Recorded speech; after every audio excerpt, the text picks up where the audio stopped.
अस्सलामुअलैकुम। Eid special show के साथ मैं हूं आपकी मेजबान आदिया नाज और आज हमारे साथ माया नाज शख्सियत मौजूद हैं, सियासतदान हैं, मुसन्निफ हैं, शायर हैं। मुलाकात हम आपकी करवाएंगे। हमारे साथ मौजूद होंगे आज के स्पेशल शो में रऊफ सिद्दीकी साहब। किसी तारुफ के मोहताज नहीं है। रऊफ सिद्दीकी साहब ने बहुत सी किताबें लिखी हैं, 11-12 किताबों के लगभग मुसन्निफ हैं, जिसमें शायरी की किताबें भी शामिल हैं। सीरतुन नबी पर उन्होंने बहुत काम किया है, इस पर भी हम उनसे गुफ्तगू करेंगे। इसके अलावा चूंकि ये ईद स्पेशल शो है तो ईद से मुतल्लिक भी उनसे बातचीत जो है वो गुफ्तगू जारी रहेगी। रऊफ सिद्दीकी की फैमिली से हम आपकी मुलाकात कराएंगे। बच्चे जो है वो किस तरह से ईद को सेलिब्रेट करते हैं। अमूमन इस ईद पर जो बकरा ईद होती है, इसके ऊपर छोटी ईद पे तो बच्चे चले शॉपिंग में बहुत ज़्यादा मसरूफ़ होते हैं, तो और ईदी ख़ास तौर पर उनके लिए बहुत ज़्यादा जो है वो तजस्सुस रहता है कि हमें कहाँ से कितनी ईदी मिलेगी। लेकिन बकरा ईद पर चूंकि जानवर घर में रखे होते हैं, उनके साथ खेल कूद रहती है, उनको पालना पोसना होता है, फिर जानवर जब ज़िबा होता है तो ऐसे में भी बच्चों का एक अलग मंजर देखने को मिलता है। इस पर भी हम आज बात करेंगे बच्चों के साथ। हम जाते हैं, रऊफ सिद्दीकी साहब हमारे साथ मौजूद हैं, उनसे बात करेंगे। अस्सलाम वालेकुम सर, कैसे हैं आप? वालेकुम अस्सलाम। वालेकुम अस्सलाम। कैसी हैं आप? बहुत शुक्रिया। आप सुनाइए कैसे हैं आप? आपको सबसे पहले मेरे देखने वालों को और सबको ईद मुबारक। आपको भी ईद मुबारक। हाँ, आप सबको भी बहुत बहुत ईद मुबारक। और जो हालात हैं उसके लिहाज से तो यही कहूँगा मैं कि ले जा रहा है शौक़, चला जा रहा हूँ मैं, इस तरह ही ज़िंदगी गुजर रही है। असल में तो ज़िंदगी जैसे तैसे गुजर ही जाती है, लेकिन ज़िंदगी को बरतना और गुजारना एक फ़न है जो माँ और बाप तालीम करते हैं। बेशक। और ख़ास तौर पे जो ईद उल ज़ुहा है, ईद कुर्बा, ये बुनियादी तौर पे जानवरों की कुर्बानी सुन्नत इब्राहीम अलैहिस्सलाम तो है, लेकिन इसके पस मंज़र में और पेश मंज़र के लिए एक इतना बड़े जज्बे की तरबियत होती है मिन हसल कौम और मिन हसल उम्मत मुसलमानों के लिए। तो ये एक तफरीह का सिर्फ ज़रिया नहीं होता, बल्कि इससे आपको अपनी ज़ात से बालातर होकर अपनी तमाम जज्बात को, एहसासात को, खुशियों को लौटाना पड़ता है अल्लाह रब्बुल इज़्ज़त की बारगाह में। अगर तो ये मकसद हासिल हो रहा है तो इसका मतलब ये है कि आप अल्लाह की वहदानियत पर पूरे ईमान के साथ और पूरे वजूद के साथ खड़े हैं, और फिर अल्लाह ताला की नेमतें, रहमतें, बरकतें आपको लौटा कर अता की जाती हैं जो कुर्बानी आप करते हैं। ये बुनियादी तौर पे तो मुसलमानों के अंदर ये जज्बे हुर्रियत और जज्बे जिहाद को बुलंद करता है कि जैसे कि हज़रत इब्राहीम अलैहिस्सलाम और हज़रत इस्माईल अलैहिस्सलाम, इन्होंने अपने आप को पेश किया अल्लाह की उस आज़माइश के लिए, और ये अज़ीम शान वाक़या जो बहुत आसान है हमारे लिए अपनी औलादों को तरबियत करने के लिए। ऐसा ही है। तो हमें इस फ़िक्र को अपने अंदर रखना होगा। मुसलमानों की और बहसियत उम्मत जो हमारी गुज़िश्ता 200-300 बरस 400 बरस की जो मुसलसल नाकामियाँ हैं माशरती तौर पे, समाजी तौर पर, उसकी वजह ये है कि हम उस जज्बे कुर्बानी से और अल्लाह रब्बुल इज़्ज़त की वहदानियत से काफ़ी कोसों दूर होते चले गए। और रिसालत बाप सल्लल्लाहु अलैहि वसल्लम ने 1400 बरस कब्ल जो एक अजीम शान फितरत इंसानी में जो इनकलाब बपा किया था, वो भी मुज़य्यन है इन्हीं जज्बात से। बेशक ऐसा ही कि है। सच बोलो, झूठ ना बोलो, अपने ज़ात से बालातर होकर लोगों को के लिए सोचो। देखिए, कुर्बानी ना, नाम ईद कुर्बान, इसार, कुर्बानी, जज्बा, अपने जज्बात की कुर्बानी, तो ये इसमें कोई शक नहीं कि ये बहुत बड़ा फरीज़ा है जो कि हम मुसलमान अदा करते हैं। लेकिन हमने देखा कसरत से अब ये चीज़ बहुत आ गई है कि दिखावा आ गया हमारे अंदर, बजाय इसके कि हम अपने सुन्नत इब्राहीमी की तकमील कर रहे हो, हम दिखावे के लिए भी ये तमाम चीज़ें अब कर रहे होते हैं। अच्छा, ऐसा भी है। अच्छा, ऐसा किया जा सकता है। फरमाएं कि अल्लाह ताला की राह में जब आप कुर्बानी करते हैं तो बेहतरीन माल की सूरत में, बेहतरीन शह की कुर्बानी अल्लाह को पसंद है। पहला वाकई बनी नौ इंसान का सैयदना हज़रत आदम अलैहिस्सलाम के 2 साहबजादे थे जिनके लिए कुर्बानी का एक वाक़या था, वो सब मुसलमानों को पता है। बेशक। तो एक ने तो बेहतरीन रेवड़ में से जानवर पेश किया और दूसरे ने बहुत ही ख़राब माल में से पेश किया, तो अल्लाह ताला ने उस अच्छे माल को अपनी बारगाह में कबूल फरमाया। तो ठीक है, इसमें दिखावे से मुराद ये कि आप अच्छे से अच्छा, अगर आपकी इस्तिताअत है तो फिर आप वो कुर्बानी करें और फिर लोगों में ये सोच कर कि जिस जगह कुर्बानी नहीं हुई है पहले आप उनके घरों पे गोश्त भेजें ताकि उनके घर में भी पके, बजाय इस बात के कि जिसके घर कुर्बानी हुई है वहाँ पर आप भेजते हैं। वो भी भेजा जा सकता है, लेकिन असल तो ये है कि उन लोगों तक पहुँचाया जाए जो कुर्बानी नहीं कर सकते हैं और जो लेना चाहें उनमें इसमें शर्मिंदगी भी नहीं है, क्योंकि ये जो इवेंट है ये मिन जानिब अल्लाह है। ये कोई इंसानों के बना हुआ इवेंट नहीं है कि इसमें आप शर्म व हया और झिझक इसमें नहीं। इसी तरह जैसे ज़कात जब तकसीम होती है तो वो अल्लाह का माल होता है, इसमें देने वाले के ऊपर देने वाले का कोई एहसान नहीं होता। बिल्कुल। लेने वाला है वो बिल्कुल ले कर, उसको ज़रूरत है तो ले वो। हाँ, इसका अजर फिर मिन जानिब अल्लाह है कि अल्लाह ताला इसको कबूल करे। और यही वजह है कि जब आप कुछ सदका करते हैं, खैरात करते हैं, जब कुर्बानी करते हैं तो आपकी नीयत तो ये है कि अल्लाह ताला को ने जो हुक्म दिया। बिल्कुल। अल्लाह के आप मुझे बताइए कि सैयदना हज़रत इब्राहीम अलैहिस्सलाम का, यानी ये जो सुन्नत इब्राहिमी है, सुन्नत इस्माइल अलैहिस्सलाम है, आप मुझे बताइए कि बाप को सबसे प्यारी चीज़ कुर्बान करने के लिए पेश की गई थी और उन्होंने जज्बात और उन्होंने कुर्बानी दी अपने तो जज्बात की भी कुर्बानी दी, फिर अल्लाह का इनाम भी उन पे आया। लेकिन एक बात मैं बड़ा पूरी जिम्मेदारी के साथ जो मैंने जाना, हो सकता है इल्मी कोताही हो, दुनिया के जितने भी मज़ाहिब हैं उनकी इबादत सिर्फ उनकी ज़ात तक रही है और है, लेकिन इस्लाम में जितनी भी इबादतें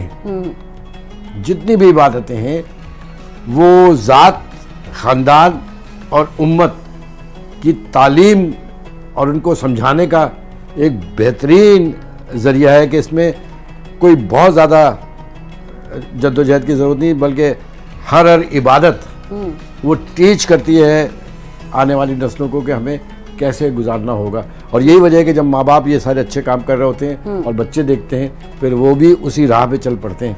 कतई नज़र इस बात के कि जो इन्हतात पैदा हुआ मुसलमानों में गुज़िश्ता 200-400 साल बरस के दरमियान, जिसकी वजह से नाकामियों का एक ना ख़त्म होने वाला सिलसिला जो आज भी जारी है, उसकी सबसे बड़ी अहम तरीन जिम्मेदारी उलमाए कराम के ऊपर आयद होती है। बेशक। और मैं उलमाए हक़ की बात नहीं कर रहा, उलमाए हक़ की वजह से तो लोग फिर भी फॉलो कुछ करते हैं ना, उनको फॉलोवर्स हैं लोग। लेकिन मैं उलमाए हक़ के बारे में कहता हूँ कि वो तो उलमाए सू, उलमाए शिकम, उलमाए दुनियादार, उन्होंने बड़ी तबाही मचाई है। उन्होंने तरह तरह की वसवसे पैदा कर करके मुश्किल तरीन बना दिया। हम आज अगर पलट के देखते हैं ज़माने जाहिलियत को, या हम देखते हैं यहूद व नसारा को जो उनके उलमाए कराम किया करते थे, उसकी काफ़ी झलक उलमाए सू की सूरत में हमारे इतराफ़ में है, जिसने इन्हतात पैदा कर दिया। बेशक ऐसा ही है। अच्छा रऊफ साहब, चूँकि आप एक पॉलिटिशियन भी हैं, एक नॉन फेस भी हैं, तो ज़रा हम इस तरफ भी आते हैं कि लोग ये भी तो जानना चाहते हैं कि पॉलिटिशियंस किस तरह से ईद मना रहे होते हैं, फिर गेस्ट वगैरह के आने का सिलसिला तो पहला दिन जारी भी रहता है। देखिए, इस पे भी मुझे काफ़ी वो रहा कि सियासतदान ईद कैसे मनाते हैं। लोगों को इससे क्या दिलचस्पी हो सकती है कि एक सियासतदान ने बकरा काटा, ज़बह किया, ऊँट किया और बैल किए, उनको इससे क्या दिलचस्पी हो सकती है? वो ये देखना चाहते हैं कि इन्होंने कुर्बानी की तो हम तक पहुँचाया नहीं पहुँचाया। ये भी है। और एक और ख़तरनाक खेल हुआ गुज़िश्ता 10-15 बरस में। हाँ जी। और वो ये हुआ कि आपके टीवी चैनल्स ने बिला तफरीक सियासतदान हो गए, जुडिशरी हो गई, और तमाम जगह पर आपने अदाकार बना दिए सियासतदानों को और इन सब लोगों को कि हर वक्त टेलीविज़न के सामने बैठकर फिर घर में अपनी आप डेफिनेटली टॉक शोज की बात कर रहे हैं। टॉक शो नहीं, जनरली आप देखिए क्या आगे बैठ के बातें करते हैं, तो अपने घर वालों को पहले बता देते हैं बीवी बच्चों को भी बता देते हैं कि आज मैं आऊँगा। हाँ। और ये तो अब तशद्दुद आम है कि आप इन बड़े बड़े लोगों को देखिए कि एक तो बड़ा अजीब व गरीब बात मेरे इल्म में जब आई थी कि पिछले चीफ जस्टिस साहब जो थे, जब वो कोई बड़ा फैसला करने के लिए जाते थे तो अपने बेगम को और अपने बच्चों को कहते थे कि तुम वहाँ गैलरी में बैठ जाओ और मैं अभी फैसला करूँगा, तुम देखना कैसा फैसला करते हो। ये मैंने सुना, हामिद मीर साहब के भी प्रोग्राम में सुना। अच्छा। और दीगर आपके चैनलों पे भी। तो ये सितम ज़रीफ़ी हो गई। हल, लेकिन मैं इसको गलत नहीं कह रहा हूँ। नहीं देखिए, मेहमानों की आमद का सिलसिला तो रहता है ना, मिलने मिलाने का मौका है। ईद तो मौका फराहम करता है कि हम अपने अहबाब से मिल रहे हैं, दोस्तों से मिल रहे हैं, तो ये चीज़ भी तो होती है ना। हाँ, गुज़िश्ता 6-7 बरस हो गए। हाँ, इससे पहले जब हमारी बकरीद होती थी वो सबसे शानदार होती थी। अच्छा। उस वक्त MKM और उसकी एक ज़ैली जो इंसानियत की खिदमत के लिए थे, बिला रंग व नस्ल तफरीक मुसलमानों की, हाँ। खिदमत खल्क फाउंडेशन, क्या तो हम लोग पूरी ज़िंदगी भर की पूरी जब से होश संभाला और जब से पार्टी में रहे तो बकरीद में पहले दिन खाने जमा करते थे और बड़ी खुशी होती थी। आज एहसास होता है कि उस वक्त हम जब खाले जमा करते थे तो ये था कि हम जो खाले जमा कर रहे हैं उससे पूरा एक बरस खिदमत खल्क जो है वो गरीबों और हज़ारों घरों के चूल्हे जलते थे उससे। तो वो 3 दिन हमारे कुर्बानी की खाले जमा करने में और शाम के किसी वक्त मेहमानों से मिलना जुलना, और सबसे मुलाकात तो वैसे ही हो जाती थी, हर घर जाना पड़ता था। तो चाहे वो वज़ीर हो, चाहे वो मेयर हो, चाहे वो कोई भी हो, उन सबको 3 दिन खाले जमा करना होती थी। और खुशी होती थी कि इस अहम तरीन इबादत में हम इस तरह शरीक हैं कि जो कुछ हम खाले जमा कर रहे हैं वो एक बरस तक हमारे मुल्क के सूबे के गरीबों तक उसका अजर उनके काम आएगा। जी हाँ, उससे किया हुआ काम। ठीक है, हम बात कर रहे हैं रऊफ सिद्दीकी साहब से। ब्रेक के बाद हमें इनकी फैमिली भी जो है ज्वाइन करेगी। यहाँ वक्त हुआ ब्रेक का, साथ रहिए। Welcome back from break. हम आज ईद स्पेशल शो में मौजूद हैं। हमारे साथ रऊफ सिद्दीकी साहब हैं और आप तमाम अहबाब यकीनन इस शो को एंजॉय कर रहे होंगे। कुछ लोगों ने कुर्बानी कर ली होगी, कुछ कल करेंगे, कुछ के लिए परसों का रोज़ भी होगा। तो ये सिलसिला जो है वो 3 रोज़ तक जारी रहेगा। एक मरतबा फिर मेरी जानिब से, मेरी टीम की जानिब से आप तमाम अफराद को ईद मुबारक। हम आते हैं, रऊफ साहब की फैमिली ने हमें ज्वाइन कर लिया ब्रेक के बाद। ये छोटे छोटे बच्चे जो हैं हमारे साथ मौजूद हैं। तमाम बच्चों के नाम तो मुझे याद नहीं हुए, लेकिन यहाँ इस तरफ जो बैठी हैं हमारे साथ, ये अफीरा हैं। अफीरा, कैसी हैं आप? ठीक ठाक हैं? जी मैं ठीक हूँ अल्हम्दुलिल्लाह। ईद मुबारक। ईद मुबारक, खैर मुबारक। अच्छा अफीरा, ये बताइएगा क्या एक्टिविटीज़ रही हैं आपकी? और आज तो आपका बकरा भी यकीनन ज़िबा हो गया। जी बहुत मज़ा आया बकरों को टहलाने में, गाय को भी टहलाने में, मतलब इतना मज़ा आया। पर आज गाय कुर्बान हो चुकी है, कोई नहीं है, मतलब अल्लाह ताला की रज़ा में ही कुर्बान हुई है। इंशाल्लाह अगले साल भी गाय हम लोग लेंगे। माशाल्लाह माशाल्लाह। अच्छा अफीरा, एक्टिविटीज़ रहती हैं ना पहले, जब आपकी गाय आ जाती है पहले इंतज़ार रहता है गाय आ जाए या बकरे आ जाएं, फिर जब आ जाते हैं फिर मज़े के साथ उनके साथ घूमना फिरना, ये सारा सिलसिला कितने दिन तक जारी रहा? और कौन कौन था आपके साथ? कज़न्स, भाई बहन सब? जी मेरे कज़न्स आए थे अमेरिका से, उनके साथ बहुत मज़ा आया गायों को टहलाने में। और ये सिलसिला 10 से 15 दिन तक जारी रहा। अच्छा, 10 से 15 दिन तक आप लोगों ने मज़े किए हैं। और अब आप उन्हीं जो आपकी गाय है उसके आप कबाब खाएंगे, फिर उसके आप जो है वो बिरयानी खा रहे होंगे, दीगर चीज़ें पकेंगी, ऐसा ही है? अच्छा, सबसे ज़्यादा शौक से क्या खाती हैं आप? बिरयानी। बिरयानी मज़े की लगती है। और क्या अच्छा लगता है? और निहारी वगैरह। हाँ। अच्छा, तो ये सब चीज़ें आपको होटल्स वगैरह की अच्छी लगती हैं? मम्मा के हाथ का जायका बहुत अच्छा है। मम्मा के हाथ का जायका बहुत अच्छा। अच्छा, मम्मा के अलावा किसके हाथ का जायका पसंद है आपको? और किसी को अच्छा नहीं लगता। हाँ हाँ, मम्मा तो मम्मा है ना, मम्मा के हाथ का जायका कैसे भूल सकते हैं। अच्छा, तो पढ़ती भी हैं आप? आजकल तो वैसे ही छुट्टियाँ भी हैं। जी।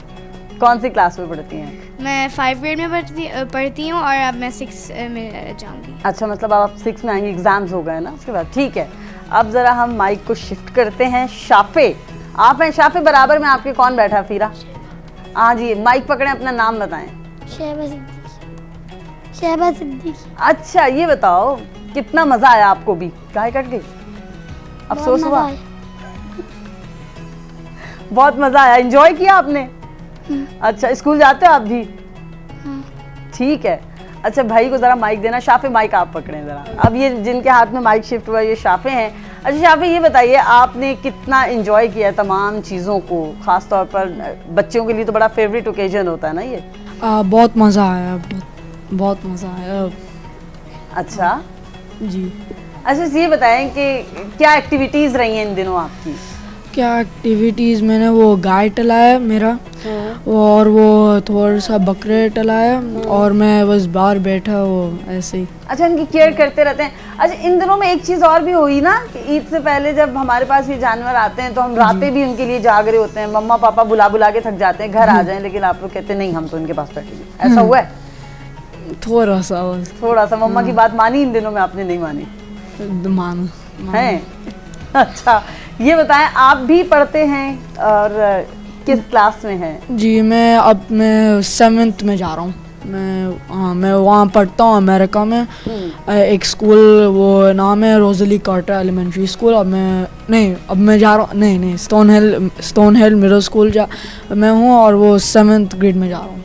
ठीक हो गया। अच्छा शाफे यहाँ पर ईद करने के लिए आए हुए हैं ना, ऐसा ही जी, फैमिली के जी, साथ आए? जी। अच्छा मम्मा बाबा बहन भाई सभी आए हुए हैं ईद करने के लिए यहाँ पे? जी जी। अच्छा शाफे ये बताएं कि ईद के दिनों में क्या क्या अच्छा लगता है सबसे? ईद के दिन अमूमन दोस्त भी तो आते रहते हैं ना, दोस्तों के साथ घूमना फिरना, फिर चाहे ईद छोटी हो या बड़ी, मम्मा पापा से ईदी बटोरना, ये भी होता है। बड़ी ईद पे ईदी लेते हैं आप? हाँ हाँ। या मम्मा पापा कह देते नहीं ये तो कुर्बानी की ईद है, इसमें तो बकरा मिलेगा? ऐसा हुआ है कभी? नहीं ईदी मिल जाती है? हाँ ईदी। अच्छा ठीक है, जरा माइक इनकी तरफ शिफ्ट करेंगे। क्यूट सा बच्चा, ये क्या नाम है आपका? अब्दुल नाफे। अब्दुल नाफे। अच्छा आप शाफे के भाई हैं? नहीं है। अच्छा नाम मिलता है ना। अफीरा के भाई हैं? अफीरा ये आपके भाई हैं, छोटे भाई हैं? हाँ जी। तो नाफे आप बताइए आप क्या करते रहे हैं इन दिनों? बकरा घुमाया आपने भी, या फिर भाई ने मौका नहीं दिया, बहन ने मौका नहीं दिया? मैं बकरा टहलाता हूँ और उसको खाना भी खिलाता हूँ और गाय को भी टहलाता हूँ। ये जी गाय को तो टहलाते हैं। हमारी गोद में अब आ चुकी हैं शुक्रान जो हैं। शुक्रान सलाम करें मिलने वालों को। देखिए आपको लोग देख रहे हैं, इनको ईद मुबारक कहें। नहीं ये बिल्कुल सुनना है। अच्छा नाफे आप बताइए, ऐसे हाथ हिला देना, वो सामने देखिए, हाथ हिलाएं करके अपने देखने वालों को। हेलो, ये इस वक्त सुन है बिल्कुल। अच्छा नाफे आप बताइए कि आप गाय वगैरह के साथ खेलते कूदते रहे हैं इन दिनों अपने कजन्स के साथ? कितना मज़ा आया? बहुत मज़ा आया। अच्छा ये बताएं जब गाय लेने के लिए घर वाले जाते हैं, आप कहाँ जाना चाह रही हैं शुक्रान? ये घूमेंगी। अच्छा ये बताएं नाफे, आप जब मम्मा बाबा लेने के लिए जा रहे थे कुर्बानी, तो साथ गए थे बकरा लेना या गाय वगैरह खरीदने के लिए आप? साथ नहीं गया था। नहीं गए थे? जिद भी नहीं की एक दफा भी? नहीं। आप तो बहुत शरीफ हैं, वरना तो लड़ाई होती है। मैं जाऊंगा क्या जानवर नहीं, बस मैंने खाली गाय देखने गया था। अच्छा सिर्फ देखने गए थे आप? ठीक है। जब आ गई तो फिर आपकी फेवरेट थी? क्योंकि बच्चे जिद करते हैं ना मेरी फेवरेट गाय आनी चाहिए, मेरी फेवरेट कलर नहीं है, ये है, ऐसा है? नहीं वो एक्चुअली फार्म पे थी। ये अफीरा कुछ कह रही है, अफीरा को माइक दें। जी अफीरा। वो एक्चुअली गाय फार्म पे थी, तो ये बहुत दफ़ा देखने के लिए भी गए थे गाय बाबा के साथ। अच्छा ठीक है। हाँ जी नाफिर, कौन सी क्लास में पढ़ते हैं आप और क्या? 1 में पढ़ता हूँ, अब 2 में जाऊँगा। अब 2 में जाएंगे आप? मज़ा आएगा, अब आप बड़े हो गए ना, बड़ी क्लास में जा रहे हैं, ऐसे ही है? तो क्या पोजीशन आई है आपकी? हाँ आई है। अच्छा चलें ठीक हो गया भाई, हम इनकी तरफ आएंगे, तो माइक पकड़ें। हाँ जी कैसी हैं आप? अपना नाम तो पहले बताइए प्यारा। मेरी नाम है माजा। माजा, बहुत खूबसूरत नाम है। अच्छा रो भाई, एक चीज़ मैंने देखी, अब तक जितने नाम हम अभी तक बताए हैं हमने और बच्चों ने अपना तारुफ भी कराया, बड़े खूबसूरत नाम चूज़ किए हैं आप लोगों ने, इसके पीछे कोई मैंने रखा है? असल में मैंने तो हमेशा ये कहा कि माँ बाप अपने नाम बच्चों को खुद रखें, लेकिन इन सब की ख्वाहिश ये थी कि मैं इनके नाम रखूं, तो फिर मैं ये नाम रखने के लिए भी एक स्टडी होती है, एक तरीक़ा होता है भारत अल्लाह ताला ने, और ये सारे नाम जितने भी हैं या तो अल्लाह के नाम हैं या अंबिया के या फिर साहबियात और उनके नाम हैं जो रखे हैं। ठीक है, बहुत बहुत खूबसूरत नाम है। अच्छा हाँ जी, अब बताइए आप कौन सी क्लास में पढ़ती हैं? सेकंड, अब मैं 3rd ग्रेड में जा रही हूँ। आप 3rd में जा रही हैं आप, मतलब हर साल स्टेप ऊपर जा रहा है तो अब बड़ी होती चली जा रही है। जी। कितना मजा आ रहा है इन दिनों में? अच्छा है। अच्छा है। आज तो ईद का दिन है ना, फिर मम्मा पापा से ईदी बटोरी आपने? जी। या फिर मम्मा ने कह दिया बकरा ईद है अब तो नहीं मिलेगी? मेरी बाबा अभी नहीं लाया बकरा, फिर मैं जफर मामा के साथ गई और बकरा लाया। अच्छा, ये बताइए कि आप भी बकरे के साथ खेलती कूदती हैं गाय के जी। साथ, या फिर लड़कियां अक्सर डर जाती हैं ना, भैया तो आगे हो जाते हैं, बहनें फौरन कहती हैं भैया बचाओ, ऐसा होता है? शाफे डरता और अफीरा भी डरती है। शाफे भी डरते हैं? शाफे जरा माइक पकड़े ना आप बकरों से डरते हैं? थोड़ा सा बस। यानी आपने खेला नहीं है उनके साथ? हमें मैं तलाटता नहीं हूँ, मैं बस अंदर रहता हूँ बहुत ज़्यादा। मैं हर वक्त नहीं जाता हूँ बाहर, मम्मा मना करती है क्योंकि वो ऐसे बैक्टीरिया ऐसे मैं हर वक्त बीमार होता हूँ हर साल, तो फिर हाँ अच्छा, मैं टलाता हूँ थोड़ा सा, बस प्यार करता हूँ। ये असल में ऊपर बैठना चाह रही हैं, यहाँ बैठेंगे। ये प्रोग्राम होस्ट करेंगी हमारे साथ अब, ठीक है शुक्रान? अब हम प्रोग्राम होस्ट करेंगे, आप पूछिए हमसे, बोले अस्सलाम वालेकुम, ईद मुबारक। अस्सलाम वालेकुम, शुक्रान की जानिब से आप तमाम लोगों को ईद मुबारक। ये माइक लेगी फिर बोलेंगे। लाइए माइक दें भाई। शीश से पहले करा ले, इनका मूड ऑफ हो रहा है। हाँ शीज, पहले हम शीज से बात कर लें, ये माइक इससे जरा बात शीज होगी, तक पहुंचाएं। बादल से पूरी होगी। हेलो अस्सलाम वालेकुम शीज, कैसे हैं आप? ठीक है आप? वालेकुम सलाम। शीज सिद्दीकी आपका नाम है, हाँ, बड़ा प्यारा नाम है आपका तो। अच्छा ये बताएं, आप भी स्कूल जाते हैं? हाँ, डोनाटल स्कूल। कौन से स्कूल में जाते हैं? डोनाटल। अच्छा जनरेशन। अच्छा, ये जनरेशन। बताइए ईद मनाई आपने? हाँ। हाँ, मजा आया? हाँ। और जानवरों के साथ खेले आप? हाँ। कौन सी चीज ज्यादा अच्छी लगती है, गाय या बकरा? बकला। बकरा ज्यादा क्यूट लगता है, आपके साइज का है ना, इसलिए, है ना? और कैमल? कैमल भी। कैमल के साथ खेले आप? हाँ, खेलो। वो कैमल तो आपने साहिल पे भी देखे होंगे, जाते होंगे जब आप। हाँ, मैंने कल तो चलाया भी था। उसको टहलाया भी था कल? हाँ। अच्छा, तो फिर उसके साथ खेलते भी हैं आप? हाँ, खेलता तो भी। आपके साथ टहल जाता है ऊँट? ऊँट तो बहुत बड़ा है। हाँ, चला लेता हूँ मैं, बस टहला लेता हूँ मैं आप मुझसे मुकाबला करके देखें। और इनका तो बकरा है ना, इनका अलग बकरा है। अच्छा, इनका बिल्कुल अलग आया है। बताओ कौन सा बकरा है तुम्हारा? सिंगो वाला और सिंगो वाला तेजी बकरा। अरे टेडी। वाओ, एक सिंगो वाला। तो सिंग वाले बकरे से डर नहीं लगता आपको? खेले उसके साथ? हाँ, खेलो। वाह भाई, बहादुर है आप इसके साथ साथ तो। हाँ। क्या हो तुम? वो तुम्हें क्या पसंद है इसको? हाँ, बताइए। बताएं जरा, और आपको सबसे अच्छी चीज क्या लगती उस्मान है? पसंद है या उनका जो दोस्त है, पूछे। चलो गुड। तुर्गुत? अच्छा, आप अर्तुगरुल वाली सीरीज के भी फैन हैं? आपने तुर्गुत को देखा है? बताओ, सही था बताओ। शेष बताओ मुझे, तुर्गुत पसंद है, अर्तुगरुल पसंद है, बमसी पसंद है, कौन सा ज्यादा पसंद है? चलो गुड। तुर्गुत, ये और- तुर्गुत के फैन है। आप सब बेशक अर्तुगरुल पसंद कीजिए, हम तो तुर्गुत देखेंगे। और उस्मान?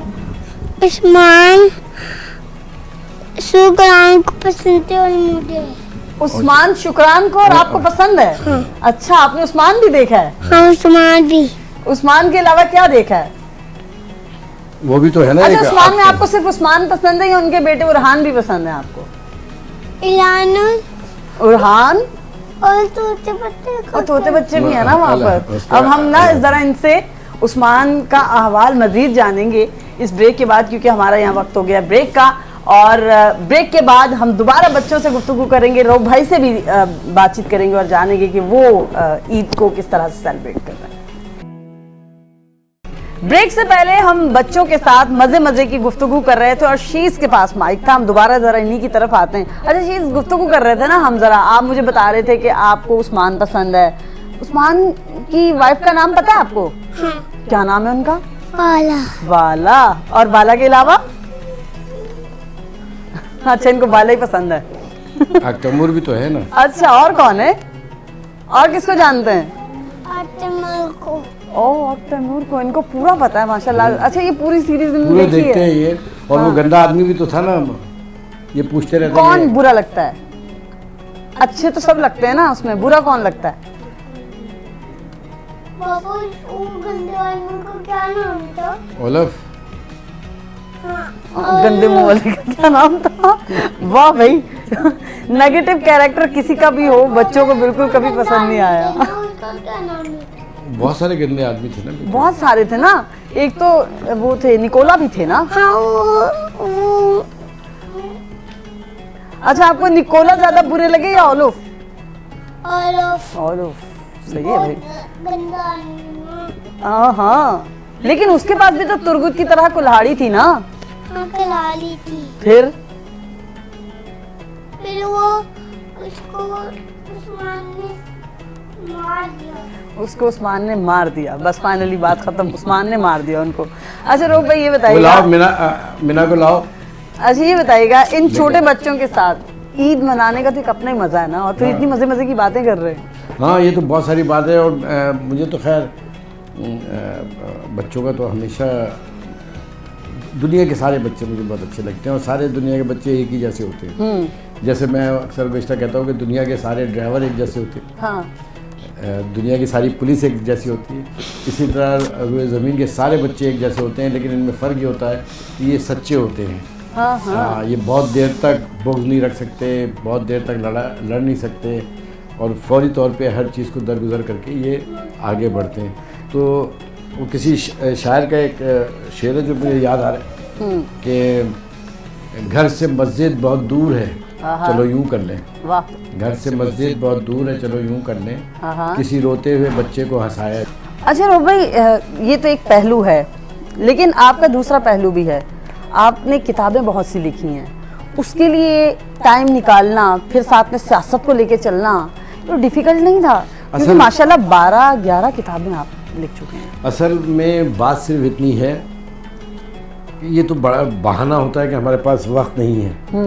इंसान का जहन इतना बड़ा अल्लाह ताला ने रखा है कि हर वक्त प्रोसेस में लगा रहता है। आप उसको सिर्फ इतना आपको आना चाहिए कि उसको सेग्रीगेट कर सकें।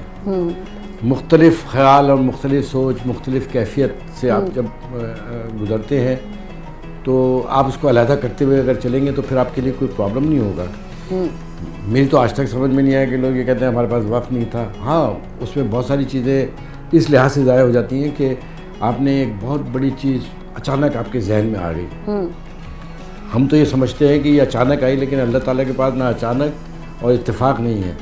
वो अपने वक्त के ऊपर, आज आप यहाँ बैठी हैं और आपका चैनल बैठा है, तो ये इत्तेफाक नहीं है, बल्कि ये अमर था पहले का कि आज इस वक्त फला जगह बैठकर आपने ये काम करना है।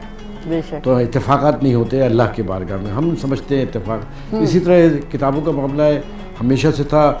जब मैं बुनियादी तौर पर सियासत तो मैंने शुरू ही सऊदी अरबिया में की और मिडल ईस्ट में की, और MKM मुहिबान पाकिस्तान के हवाले से मैंने काम किया था वहाँ पर। तो उस वक्त भी मैं आर्टिकल लिखता था, और वो इतने अजीब व गरीब मामलात होते थे कि एक इनकलाबी नज़्म और गज़ल छपती थी तो मेरे घर पे छापा मारते थे यहीं पे। फिर क्या होता था कि वो कोई आर्टिकल लिख दिया तो सुबह 4 बजे अखबार जब शाया होता था तो 4:30 बजे यहाँ घर पे छापे पड़ते थे। तो ये सारे बच्चे जितने भी हैं जब बड़े हो गए, इनके सामने यही सारी चीज़ें होती थी कि कसूर भी कुछ नहीं होता था, छापे इस बेदर्दी से मारते थे। लेकिन अल्लाह रब्बुल इज़्ज़त ने फिर इसके, अब जो आपने किताबों की बात की, बाकी किताबों का तो वो सियासत के ऊपर भी है, फिर मजमूए हैं, मुख्तलिफ मौज़ूआत हैं, मौज़ूआत लेकिन उनमें भी एक बात तय है कि जो कुछ लिखा गया उसके पीछे एक अजीम मकसद और उसकी तरबियत थी। कभी भी ये नहीं था कि वो क्या कहते हैं दिल पशूरी के लिए, ये कभी भी नहीं हुआ। मेरा बहुत सारे जो लिखा वो ज़ाया भी हो गया, क्योंकि और फिर दौरे हुक्मरानी में तो खैर बहुत हुआ। फिर मेरी एक किताब शाये हुई हिसाब तो दो, उसके अंदर वो जो शुरू के ज़माने के आर्टिकल्स होते थे, और वो आर्टिकल्स मैं जब रियाद से जद्दा 10 घंटे का सफ़र होता था तो उस वक्त मैं गाड़ी में बैठे हुए, वो हैंड फ्री फ़ोन होता था, उससे मैं डिक्टेट करा के लिखाया करता था। तो वो सारे जमा हुए। फिर अब जो फिर एक किताब आई मेरी तारीख़ बैतुल्लाह, ये उठा ये एक आपकी किताब मेरा ख्याल है ये भी है, ये देखिएगा जरा। ये मैं दिखाता हूँ, तारीख़ बैतुल्लाह। तारीख ये बैतुल्लाह। 65, ये अपने इस मौजू के हिसाब से ये पहली किताब है। इससे पहले इस मौजू पे किताब ही नहीं थी कोई। अच्छा। यानी कि इस किताब में मौजू था वो ख़ानदान बनी शैबा, जिनके पास जो कलीद बदार खाने काबा है। इसमें 65 ममालिक के मुख्तलिफ सरबराहान ने और बारिक उबार ने ख़ास तौर पे इस पर लिखा है किताब का। या उसने अपने दस्तखत के साथ इसका जवाब दिया था। फिर दूसरी मेरी किताब, ये बाकी किताबें तो छोड़ें, वो हैं, लेकिन असल तो किताब फिर ये सीरत खैरुल बशर। हाँ, ये 3D। जी 3D पे।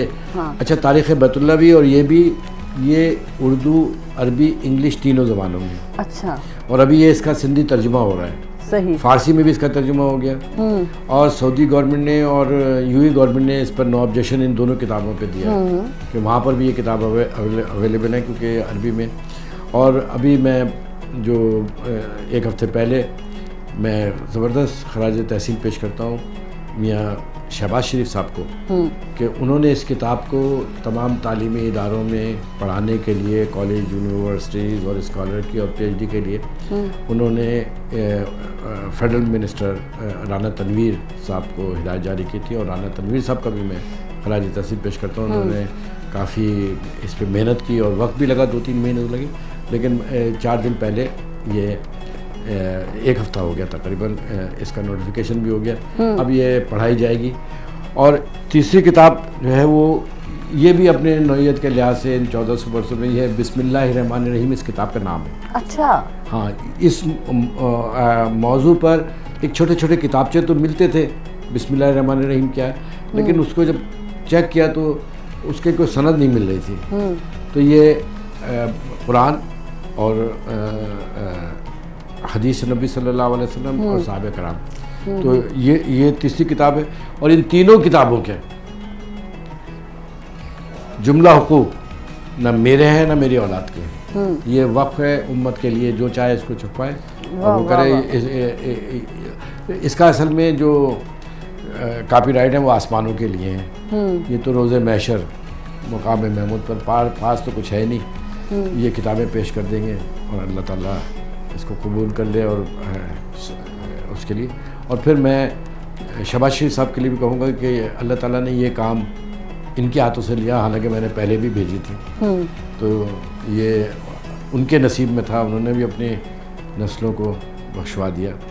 और मैं तो ये समझता हूँ कि हमें इन मामलात में बहुत आगे बढ़ते हुए जाना चाहिए। सीरत खैर बशर का एक मौजू है और आखिरी मौजू है, वो तमाम जजेस साहबान को पढ़ना चाहिए। अच्छा। मैं कभी कभी इनके रिमार्क्स, अदलिया के रिमार्क्स मुख्तलिफ़ केसों में देखता हूँ, मुझे बड़ी तकलीफ़ होती है कि कम से कम थोड़ा बहुत तो पढ़ लिया करें और उसकी डेप्थ को सब समझें। इतने बड़े बड़े जुमले बोल जाते हैं, हालांकि वो अपनी दानिश में मस्बत बोल रहे होते हैं, लेकिन गलतियाँ कर जाते हैं। तो इसके अंदर एक उन्वान है कानून। सही। क्योंकि रुए ज़मीन पर जितनी भी तहजीबें बुलंद हुई, उरूज पे पहुंची, और फिर अजीब व गरीब बात है कि वो अपनी बुनियाद पर ही ख़त्म हुई, ढह गई, फिर नाम ही लेने वाला नहीं हो।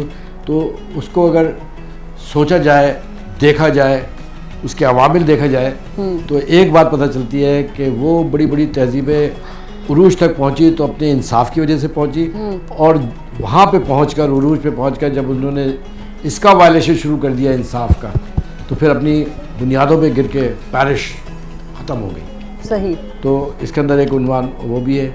और मैं समझता हूँ कि हर फ़र्द को अपने हिस्से का काम करना चाहिए। बड़ी तालीम की ज़रूरत है, और ये उलमाए कराम का काम है, जिनके पास 5 वक्त माइक होता है, 5 नमाज़ों का वक्त होता है, प्लस जुमे का और ईदेन का, तो वो तरबियत करें, लोगों वो तक तरबियत पहुंचाएं उन्होंने भुला दी, पैगामात वो को। लगे बने जुमलों के साथ अपनी चीज़ें मुकम्मल करते हैं। अगर ये अखलाकी इनेतात बढ़ता जा रहा है, याद रखिए जी कि कौम एक हुक्मरान थोड़ी बनाता है, उस कौम का शायर, अदीब, कलमकार, आलिम वो कौमों की तश्कील देता है, बेशक ऐसा ही है। जिसमें ये सबब हम भूल रहे हैं। हमें ये जद्दोजहद रखनी चाहिए, ये हरारत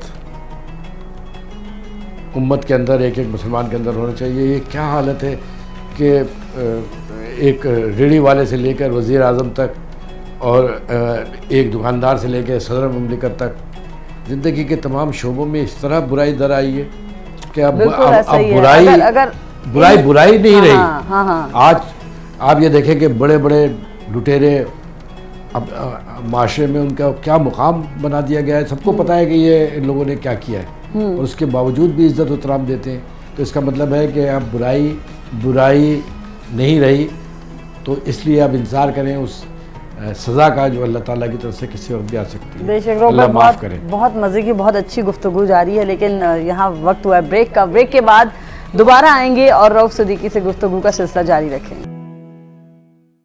welcome back from break, Eid special show, और एक मरतबा फिर मेरी जानिब से आपको ईद मुबारक। रऊफ सिद्दीकी के हमरा मौजूद हैं। अच्छा रऊफ भाई, बहुत मौज़ूआत पे हमने गुफ्तगू की है, अब ज़रा थोड़ा इस तरफ आते हैं। ये बताइए, ईद के मौके पर ज़्यादा अच्छा खाना आपको पसंद होता है या वैसे भी आप खाने के शौकीन हैं? अजीब इत्तेफाक है मेरी पूरी ज़िंदगी का, मैं खाने का कभी शौकीन रहा ही नहीं हूँ। अच्छा। मुझे भूख के वक्त जो मिल जाए मैं वो खा लेता हूँ और शौक़ से खाता हूँ। अगर आप ये कहें कि मैं खुसूसी तौर पे बताऊँ कि मुझे क्या पसंद है, तो मुझे चावल और दाल पसंद है। अच्छा, सिंपल सादा खाना। और आप एक महीने तक खिलाते रहेंगे तो मैं एक महीने तक खाता रहूँगा। लेकिन अच्छा खाना तो मुझे बहुत अच्छा ही लगता है।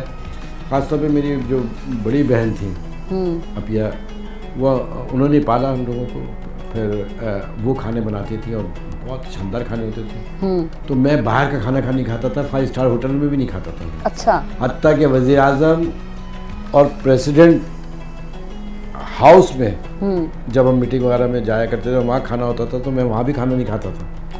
वहाँ बस चूँकि डेकोरम है कि हेड टेबल पे फंस गए तो गाजर वाजर ले ली और ले गए, और सबको पता था मैं नहीं खाता हूँ। मैं घर आके खाना खाता था, शायद अच्छा। दोपहर का खाना रात को 8 बजे। लेकिन अच्छा खाना तो अच्छा ही लगता है, जो मिल जाए। अगर अच्छा खाना है तो मुझे, लेकिन मुझसे पूछा जाता है कि क्या पकाए, मुझे समझ में नहीं आता। तो खाना अच्छा कौन बना सकता है? आप किसके हाथ का जायका ज़्यादा पसंद करते हैं? क्योंकि बाहर तो आपने बता दिया होटल्स का खाना तो आपको पसंद नहीं है। मेरी सबसे बड़ी जो बहन थी, वो सबसे बेहतरीन खाना वो अम्मी के हाथों का खाने का जायका उनके पास था। उनके खाने के बाद तो फिर ये कभी नहीं हुआ कि मैंने बहुत ज़्यादा, वो जो भी बनाती थी बहुत सारी चीज़, मेरा उनके साथ अजीब मामला होता था कि वो जब मैं होम मिनिस्टर था उस वक्त, तो ख़बरें होती थी कि अब इसको जहर दे दिया जाएगा, इस किस्म के थ्रेड आते थे। मैं तो मेरा खाना बनाकर, उनको पता था मैं घर में आके खाऊंगा, तो मेरा खाना लिए घूमती रहती थी कि कोई ख़तरा रहता था। फिर जो मेरी दूसरी छोटी बहन है वो भी खाना बनाती है, तो उसमें जो हमारी बेगम है वो बहुत अच्छा खाने बनाती है। तो वो पूछ के थक जाती है कि क्या अच्छा बनाऊँ। मुझे खानों का तो कोई जो मुझे मिल जाए, और भूख के वक्त मुझे जब भूख लगती है तो मैं शायद दिन में एक दफ़ा ही खाना खाता हूँ।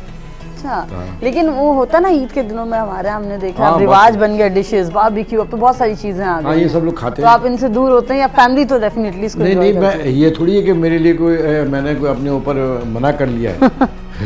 शरीक होता हूँ, खाता हूँ, आज अच्छा खाना होता है तो पसंद भी आता है। लेकिन मैंने आपको ये बताया, मुझे ज़िंदगी में जो यानी अगर आप ये पूछेंगे शौक़ किन चीज़ वगैरह, तो एक तो ड्रेसिंग का बड़ा शौक़ रहता था, कपड़ों का बड़ा शौक़ मुझे था जब मैं सऊदी अरब वगैरह का खास तौर पे था। फिर गाड़ियों का बड़ा शौक़ था। लेकिन फिर जब MKM के अंदर इतनी सूरत हाल संगीन रही, कुड़ते रहते थे हम, सैकड़ों साथी, हज़ारों साथी शहीद हो गए उनके घरों का, तो फिर बहुत सारी चीज़ें ऐसी गुजर गई हैं। मैं अब कोई ये नहीं है कि ये करना चाहिए, सिवाय इस बात के कि आखिरत सबसे मुकद्दम होनी चाहिए। बेशक बेशक। रुक भाई, पॉलिटिकल एक्टिविटीज़ से भी तो अब दूर हैं आप, या है आप आते जाते हैं? नहीं, दूर भाई, अगर दूर भी कैसे हों तो दूर भी तो नहीं रहने देते ना। मसला ये है कि मेरे पे 32 केस बनाए। 6 बरस से एक दिन में 3 कोर्ट में पेश होता था, तो वो खबरें चलती रहती थी। अब ये रऊफ सिद्दीकी इस कोर्ट में गए तो अब उसके कोर्ट में गए, तो पूरे 6-7 बरस से तो यही हो रहा है ना। तो सियासत से दूर कैसे रह सकते हैं? मुकदमात हैं। और मुझे तो बड़ी ऑफर हुई कि अच्छा नहीं लगता है रऊफ साहब जाते हैं कोर्ट के अंदर और हाजिरियाँ लगती हैं, तो ऐसा करें आप सऊदी अरब जा रहे हैं तो आप वहीं रह जाएं, मदीने में ही रह जाएं, और जब हालात ठीक होंगे तो आप आ जाएं। तो मैंने कहा यार मैं मतलब इन हालात में छोड़ के भाग जाऊँ। तो हज़रत यूनुस अलैहिस्सलाम को तो बगैर पूछे चले गए थे, रसूल भी थे, मछली के पेट में डाल दिया था। हमने यहाँ हुक्मरानी की है, मैं कौम को इस मुल्क को छोड़ के कैसे जाऊँ। तो मैं ये 32 मुकदमात अब तो सारे के सारे बनाने वाले भी थक गए, सुनने वाले भी थक गए, और मज़े की बात है बनाने वालों को पता और सुनने वालों को और चलाने वालों को। जब हम पहुंचते थे तो वो कहते थे कि सर ये फरमाइशी मुकदमात है। मैंने कहा मैं फ़ेस करूंगा, और मैं फ़ेस करता रहा। तो और सियासत से दूर कैसे रहा जा सकता है? बेशक, सियासत अच्छी भी तो होती है। सियासत का नाम ये थोड़ी है कि चोर बाजारी करो, उल्टे पुल्टे करो, तबाहियाँ करो। जैसे आज ये जा सकती है जी, मैंने कहा कौम की खिदमत भी तो इन ओहदों पर यही होती है ना। हाँ। आप मुझे बताइए, आज ये बकरीद जिन हालात में हम मना रहे हैं, अभी 2 महीने पहले क्या हुआ, 1.5 महीने पहले कि यानी मिन हैसुल कौम उस जगह पे लाके चंद लोगों ने खड़ा किया कि हम, यानी ये कोई एहतजाज था? ये तो भारत ने और इजराइल ने भी नहीं किया जो 2 महीने पहले आग लगाई गई, फौजी तंसीबात को आग लगाई गई, और किस तरीके से शोधा के ऊपर ये जो है ये अंदाज़ा लगाई है।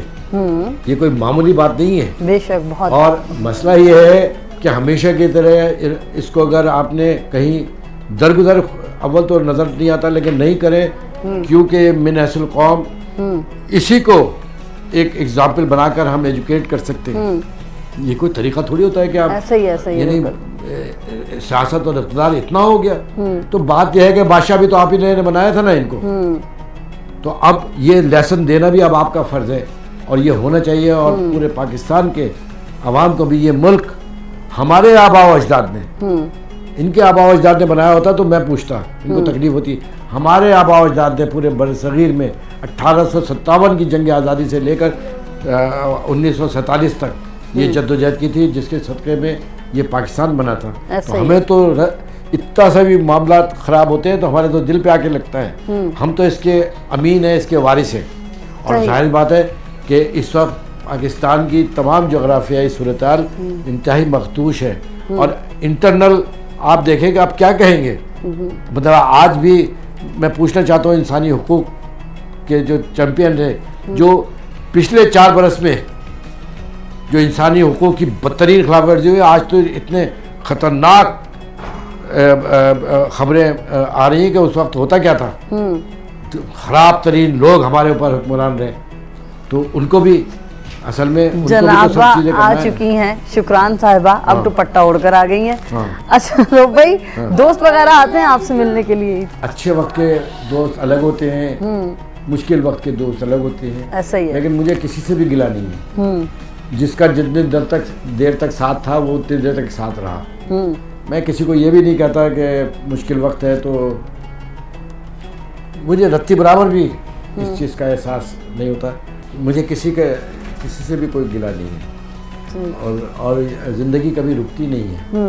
आने वाले वक्तों में और भी दोस्त अहबाब है। शनासाई मेरी लाखों लोगों से, दोस्ती नहीं है। दोस्त मैं बड़ा सोच समझ के बनाता हूँ, क्योंकि दोस्त बुनियादी तौर पे आपकी शनाख्त होता है। बेशक, ठीक है। तो ये रखना बड़ा ज़रूरी होता है।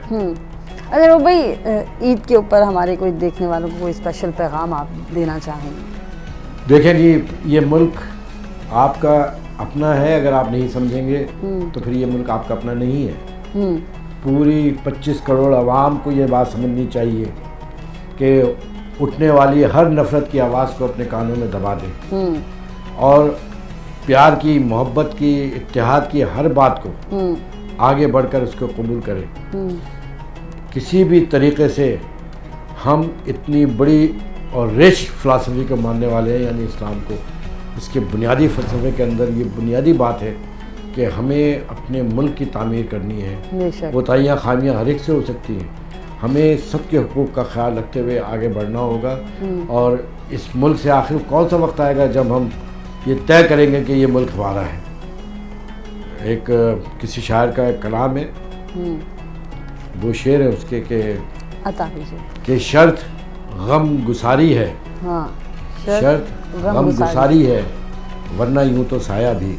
वाह वाह वाह। शर्त गम गुसारी है, वरना यूं तो साया भी, साथ साथ चलता है, दूर दूर रहता है। हाँ, वाह वाह वाह वाह वाह। भाई इफ्रा, आप कोई पैगाम देना चाहती हैं किसी दोस्त को, आप हाय कहना चाहें तो आपके पास प्लेटफॉर्म है, माइक दे दीजिए इफ्रा को। कि तो मैं दोस्त को मतलब क्या पैगाम मतलब कहना चाहें, ईद मुबारक, मिलने के लिए बुला लें। अच्छा, मैं अपनी दोस्त आमना को ईद मुबारक कहना चाहूँगी, और मैं मतलब बहुत बहुत ईद मुबारक आमना। बस आमना, आपको बहुत बहुत ईद मुबारक। शाफे भी हैं हमारे साथ, नाफे भी हैं जी। ईद मुबारक तो ऑल माय फ्रेंड्स। वो सब लोग अमेरिका में रहते, समटाइम वो लोग आते पाकिस्तान। अभी 2 दोस्त आए पाकिस्तान, एक लाहौर में, एक पता नहीं कराची में है। हाँ। तो फिर वो सबको ईद मुबारक। सबको ईद मुबारक। नाफे, आपका कोई छोटा दोस्त है जिसको ईद मुबारक कहना चाहिए? बड़े दोस्त तो आपने बनाए नहीं होंगे। शीश इनके बेहतरीन दोस्त हैं, और शीश वैसे दोस्त बनाए जाने के काबिल भी हैं, पता है आपको, आपके बहुत अच्छे दोस्त हैं ये। हाँ जी, क्या कहेंगे? बस ईद मुबारक, ईद मुबारक। तो इन तमाम बच्चों के साथ हमने जो है वो ईद को भरपूर तरीके से एंजॉय किया। रहो भाई, आपका बहुत शुक्रिया, आपने अपने कीमती वक्त में से वक्त निकाला, और इन बच्चों का बहुत शुक्रिया कि इन्होंने हमें बड़ा इंटरटेन किया बैठ के, और डेफिनेटली आप लोगों ने भी शो एंजॉय किया होगा, हमारे देखने वालों ने। और अपने देखने वालों को कहेंगे कि ये जो सुन्नत इब्राहिमी है, ये सिर्फ एक फरीज़ा नहीं है, इसके पीछे बहुत से राज पोशीदा हैं, उसको समझिए और उसी चीज़ को मद्देनज़र रखते हुए कुर्बानी कीजिए, और सिर्फ अपने जो इर्द गिर्द के लोग हैं उनका एहसास कीजिए, उनका साथ दीजिए, उनके लिए ये तमाम चीज़ें जो है वो रखिए, अपने लिए भी रखें तमाम हिस्से, लेकिन अपने इर्द गिर्द का ख्याल रखिए, क्योंकि आजकल हालात बहुत ख़राब हैं। अपनी मेज़बान आदिया नाज़ को दीजिए इजाज़त, अल्लाह ने के बाद।